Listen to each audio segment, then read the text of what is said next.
Igbo Day 2023.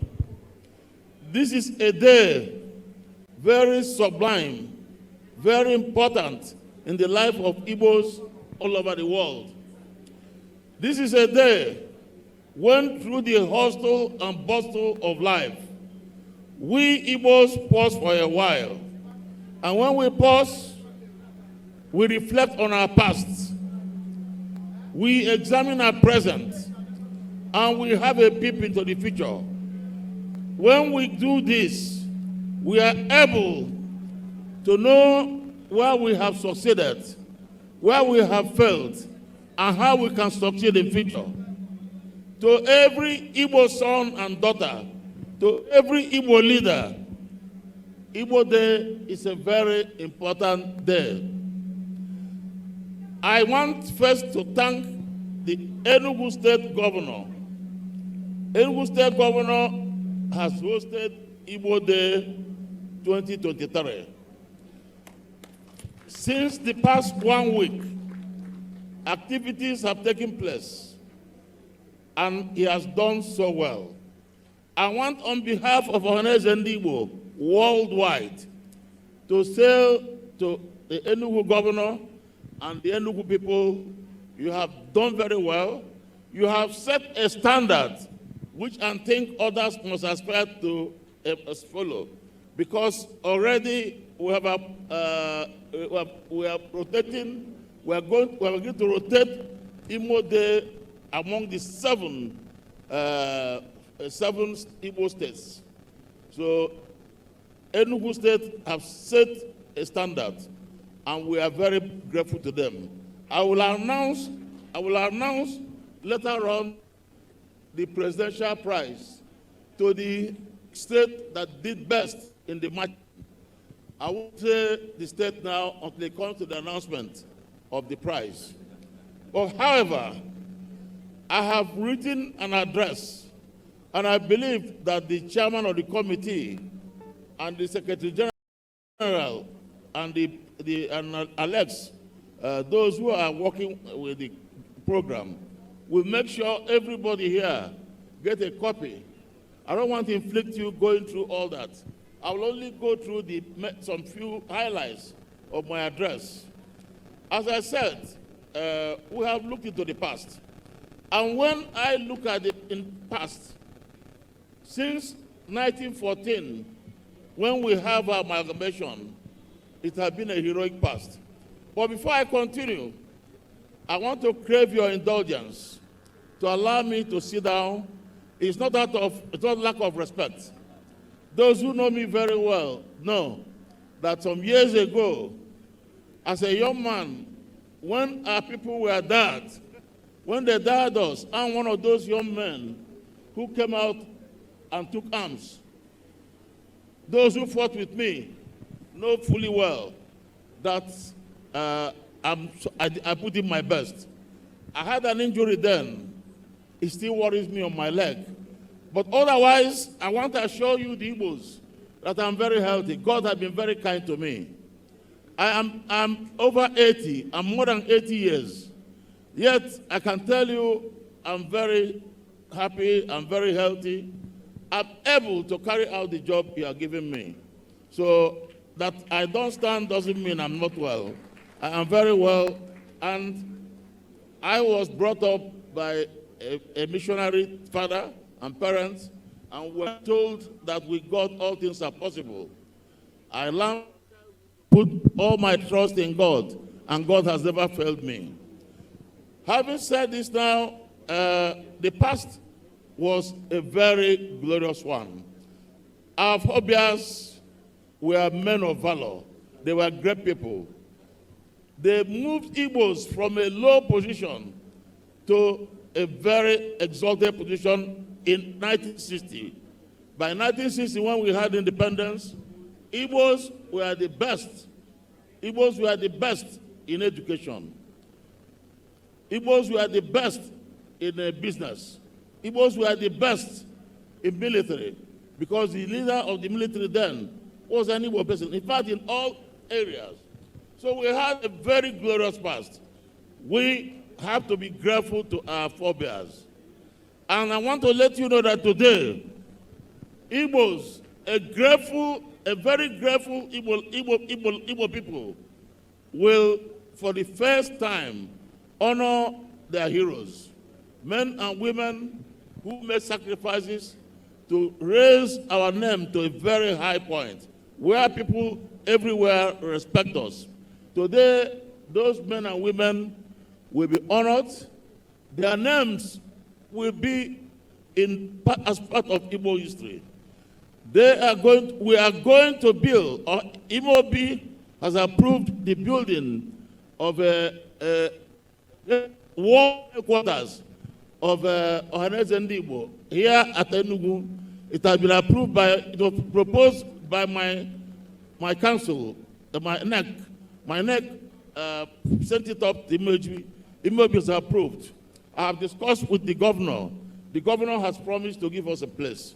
So within the next 1 year or two, there will be a world headquarters of Harmonization here in Enugu. It will comprise a museum of Igbo history. It will comprise also a hall of fame where all these heroes will have their names displayed forever and eternally, I think until the world is no more. So you can see we are making progress. Now, the past, they are very great. Now, the present. The present is very sad. I told you that on Igbo Day, we look at the past, we look at the present and the future. The present is bad compared to the past. I don't want to belabor. People know the frustrations, the hunger, the difficulties. But I want to tell you, when on 3rd of April this year, I was warning as the President General. All the 5 governors supported me. All the 5 governors gave me support, and they are still supporting me. Somebody like Governor Soludo had a meeting, I was moved. Soludo had a meeting in East Africa. I never believed that Soludo can cancel. Soludo, because of his love for Igbos, canceled the meeting in South Africa. And I saw him in Government House in Enugu, where I was sworn there in person. Anambra State Governor then was there in person. Your President Governor, Peter, was there in person. And Imo State Deputy Governor represented the governor. So, Ebonyi State Governor represented him. Abia State Governor was also represented. So the 5 governors gave me support. And of course, that was of inspiration to me. On that occasion, I must tell you, I was not happy. I was not happy because I saw that things have gone back so much in Igbo land. But I want to tell you one story. Like an engineer and a scientist, I like to get facts. I commissioned studies on higher education, on industries, on agriculture, and every part of our life. I want to tell you, when I read the report of the study, I became very happy. Today, as I'm talking with you, if you look at me, I am more than 80 years. People say I look younger than 80. Yes, I look younger because I have seen a very bright future for Igbo land. I have seen a bright future for the use of Igbo land. That is why I am smiling, because I fought the battle. I staked my life because I was defending Igbos, I was defending Igbo use. So I am very happy. Everything, agriculture, industries, there's a lot. I can't go into that. If you go through my address, you will see all the areas. But a few things I want to let you know. One, we have a lot of raw materials. We have raw materials to start glass industry. We have more materials. We have the largest reservoir of limestone. Limestone is the major raw material used for cement. The report says we have enough for up to 4 cement industries.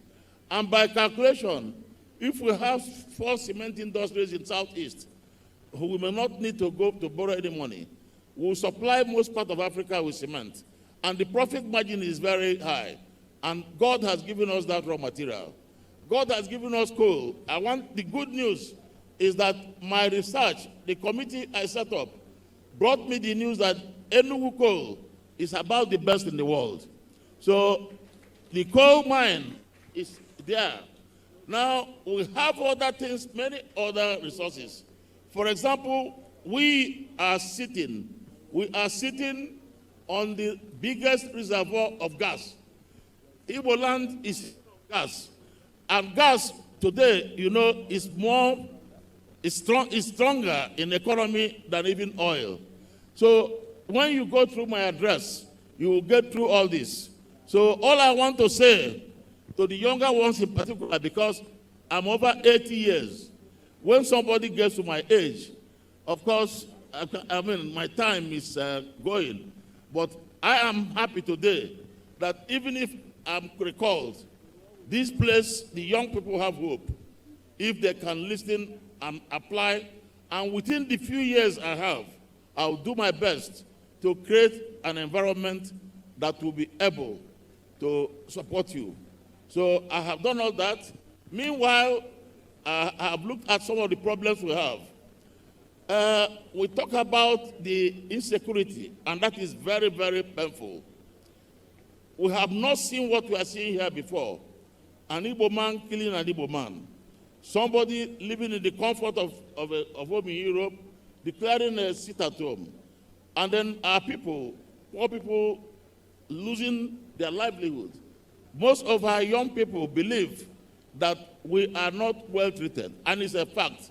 Anybody of conscience will know we haven't had a good deal. I promise you, I'll do my best to fight it. Fortunately, at my age, I'm not looking for anything. God has blessed me. All I want is to support our people, and I'm going to fight it until God recalls me. And I know once I'm recalled, people will give me a proper funeral, and I will say bye-bye. I know that you will give me that. Now, so sitting by me here, we have Senator Chris Ngige. He has offered, he is the chairman of our committee on youth development, job creation, and skill acquisition. He has got a wonderful program. In the next month or two, you will see the program he will fold out for that. So we have set up committee in many other things. So I don't want to, all of them are in my speech, but the one I could mention to you is the committee on culture, which is headed by. In that committee, all chairmen of traditional rulers in all the states are members. That committee is to harmonize all our cultures and traditions and have a common calendar. In Igbo land, we have some things that are critical to our culture, like yam. Yam festival is important. But today in Igbo land, some people eat yam in July, some eat it in September, some even in November. By the time Obiofo Onitsha finishes his job, and I hope by next year, we'll be able to have a harmonized calendar that in Igbo land, this date is a day when we now celebrate New Yam. If it's a week affair, there will be carnival during that period. It will be even a tourism affair. People from outside will come to us. There will be masquerade, there will be dancing, there will be a lot of things. We will make money through tourism. But above all, people will now respect us, that we are people with culture. Even this orgy, kola nut, which is important, I have seen a lot of confusion. They will look at it to check it. They will also go into our culture. People say Igbos have no respect. It's not true. As a child, we were taught, my parents taught me to have respect for others. My parents told me that if I don't honor any elder, I will get automatic curse. So I believe from childhood that if I abuse an elder, a curse will vibrate to me. That was a position. But today, young people can abuse anybody, internet, in newspaper, all sorts of things. This committee will try to revisit and redesign Igbo people to be people with culture. They may call for papers, and so some of you submit papers to them. So we have got another committee on education. We have got many. But the point I want to tell you now is, I traveled. I had to travel to, to UK and to America. There in London, there was a lot of crisis in Ohanaeze. That's the problem we have. There's a lot of crisis. But I want to tell you that before I went there, I prayed to God. God has never failed me. God has never failed me. I was able to resolve the crisis in London. Now, in America, I'm sure most of you read what happened in the newspaper. There, I was amazed. Many top Americans said that some centuries ago, when their forebears died, those who came to America first, they left messages that they were carried to America from Igbo land, and that they should do everything to locate Igbo land.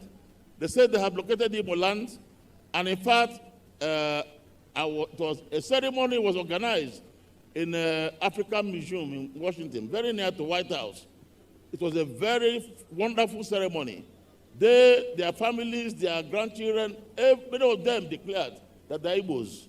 I issued them with certificate on your behalf. They are looking forward to here. And even at that time, I called the governors. And mentioned it to them and sought their clearance to appoint them into the Presidential Advisory Council, that's PSC, of Ohanaeze and Igbo. So then I announced that they have been appointed into two of them only, General Watts, who is one of the highest decorated American generals, who is now a Nigerian and an Igbo man. And then Henry Watt, who is an expert in internet. He's a very rich man. So all of them are members of Presidential Advisory Council of Ohanaeze and Igbo. And then many other Americans have continued to approach me. We set up a committee under Sam Obaji. Sam Obaji lived in America for many years. The wife was the former Minister of Education under Obasanjo. So he is now to coordinate the Diaspora. But one fatal decision that came from there is that I saw that Igbos, no ethnic group, we are over 60 million, no ethnic group is so dispersed all over the world than Igbos. Igbos are everywhere. Let us tell them to be there and support us, because as a young man, Britain was called Great Britain. I was a young boy, I called my father. Why Britain is small in population and in size? Why do you call it Great Britain? My father answered it, but I'm not sure he answered it very well. Later on in life, I realized that Britain was called Britain because of outside Britain. That is the diaspora activities. So Igbos have diaspora activities more than any group. So I now proceeded to commend establishment of continental Ohanaezes. As we have Europe, Ohanaeze in Europe, comprising all the countries in Europe. Their headquarters will be in London. Ohanaeze in North America, including Canada, their headquarters will be in Washington. Ohanaeze in South America and Caribbeans, headquarters in Brazil. Ohanaeze in Asia, headquarters in China. Ohanaeze in Africa, headquarters in South Africa. Now, this has been sent to Igbo and it has been approved. And this will actually be, this will give us opportunity. In the next 25 years, I may not be there then. The younger ones who will be there will see the importance of what decision I've taken. But I have to talk about this question of insurgency. Now, we have watched with despair people killed. I, as a leader, because I am aware you have given me a big responsibility for 5 governors who have been elected by people to come and take one man to say you are going to lead Igbos. That means I am somebody who is supposed to unite them or call them when they quarrel. You know, like in those days we had the Igbo State Union. Igbo State Union, the leadership was there. Politicians belong to different political parties. But when they have problems, it is my duty to call them together as a father. So this position, I'm a father of the governors. And when they to solve it. So I want to thank them. Now, I am worried about the rate of killing, rate of loss of properties, what we have lost. And I feel that 2 things have been worried. One is the release of Nnamdi Kanu. I listened to what the chairman said. The chairman of this occasion, President Ato demanded that I should work on it. I'm working on it. I want to assure you I'm working on it. The governors also, I want to let you know, 5 Southeast governors have already taken steps. I know that Soludo has even gone too far in this regard. So I want to tell you that all of us are working together. And I don't see why Nnamdi Kanu should be detained.